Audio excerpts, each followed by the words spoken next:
What it do, world? It's your favorite OG. Hitting y'all with another video. And for this one, the bros had been hitting me up. They say, OG, you seen the video with the young girl on TikTok teaching ballet class to 5-year-old little black girls, and the little black girls told the ballet teacher they don't want to hear ballet music. They want to hear Bend It Over and Let It Breathe, right? They want to hear adult content. What's going on? Why do the kids in 2023 want to listen to adult content? I guess that's the question the homies bringing to me. And so, this is the thing about it. When I was thinking about this topic, when bros had hit me up with it, I said, first off, we got to start off with, what is adult content? Where did it come from? All right. Adult content is two things. It's something that's harmful to you, or it's of the devil. All right.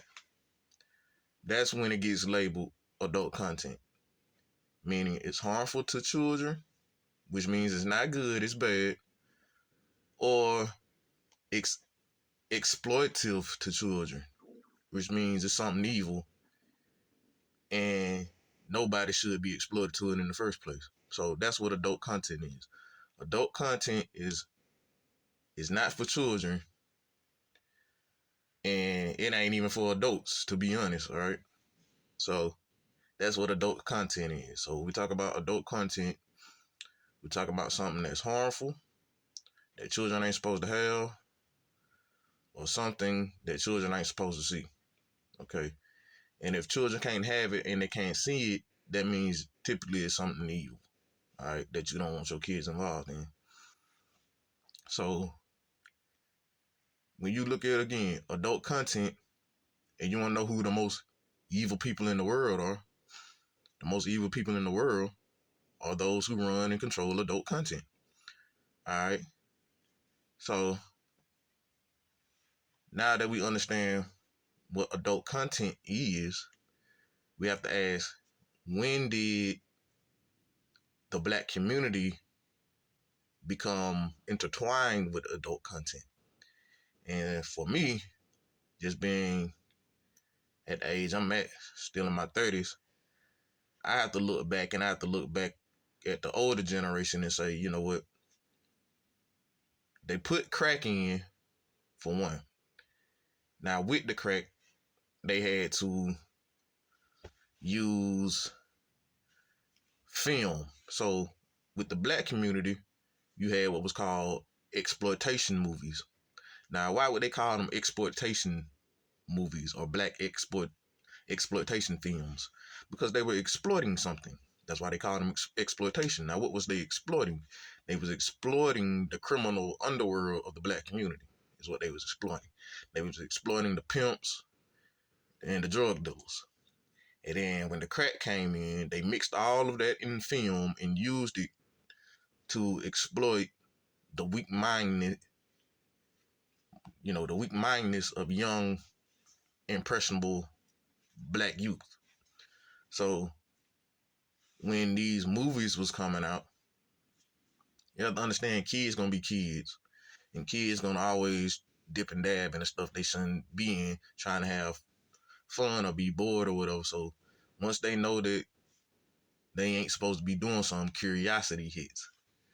So with young impressionable adults, curiosity killed the cat, all right? But in this situation, curiosity killed the black community, all right? So the exploitation films is what glorified the pimps and the drug dealers. Because when you really look at it, man, there wasn't no bunch of pimps and drug dealers in the black community like that in the 50s and 40s. It was more bootleggers. But there wasn't no dope. They didn't have crack. And cocaine was too expensive for black people to get like that. All right? So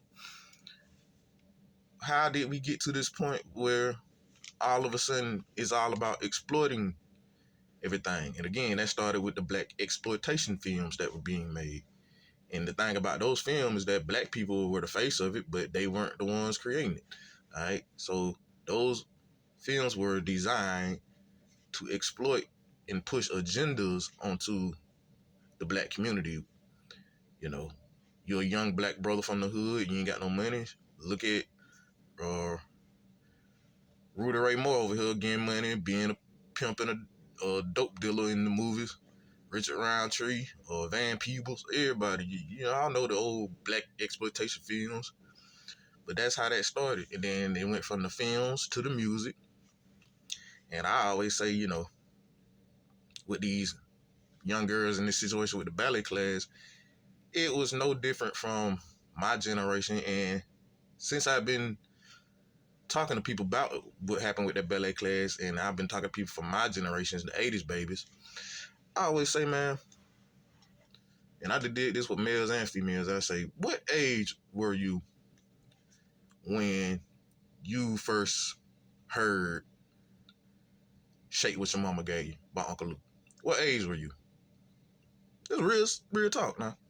Because we talking about these 5-year-olds, you know, dancing to what they was dancing to, but the music was out before them. So I was like, okay, what age was y'all, talk to the 80s babies, when y'all first heard Uncle Luke Shake What Your Mama Gave You?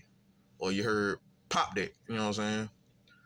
Or Me So Horny. What age were you? And usually when people come to me, they be like, shoot, OZ, bro, I had to be like 8, 5, 9, the same age as these kids who listening to what they listening to now. But the thing was, okay, I was asking them, okay, now we know what age y'all was. Y'all were 8, 9, 5. So we was already exploited before them babies was exploited. We was already exploited. That's why I still, ain't nobody came to me yet. I said, who exploited the black community to this trash the most? Was it NWA? Was it Uncle Luke? Uncle Luke, the one who legalized it now. Here's what it is. So, yeah, we was getting exploited 9, 8, 10. And I say, man, how was y'all getting exploited? Oh, my cousin, we used to go to the parties, and mom be done left out the house, and we might rock in the kitchen, they playing, you know what I'm saying? So you came across it. Even then, it was on the radio too. You know, it was on the radio too. So you didn't have no choice but to come across it if you was in that era. You was gonna hear Shake What Your Mama Gave You, Me So Horny, Pop That. You was gonna hear that. And so, yeah, our generation got exploited as kids.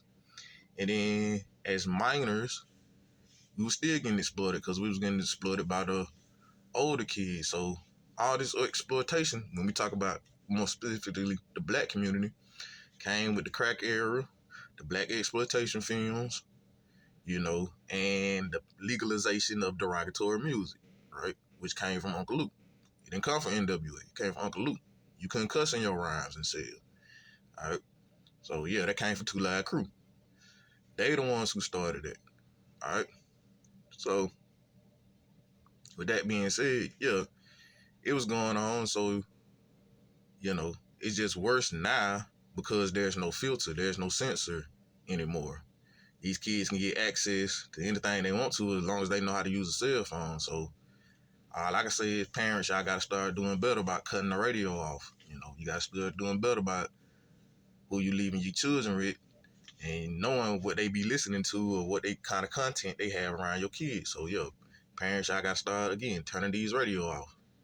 But anyways, time getting short. It's the OG. Y'all know what it is. Hit that like, hit that follow, hit the subscribe, and we will be chopping it up some more. But until then, yeah, once again, parents, some of y'all favorite artists don't need to be y'all favorite artists no more because they're killing your kids. All right? And on that note, protect your kids. Stay in tune with what's going on with your kids. Talk to your kids. And, you know, let's do better. Let's fix what we can fix. We can't fix it all, but we can save who we can. And on that note, y'all already know what to do. Y'all have a nice day.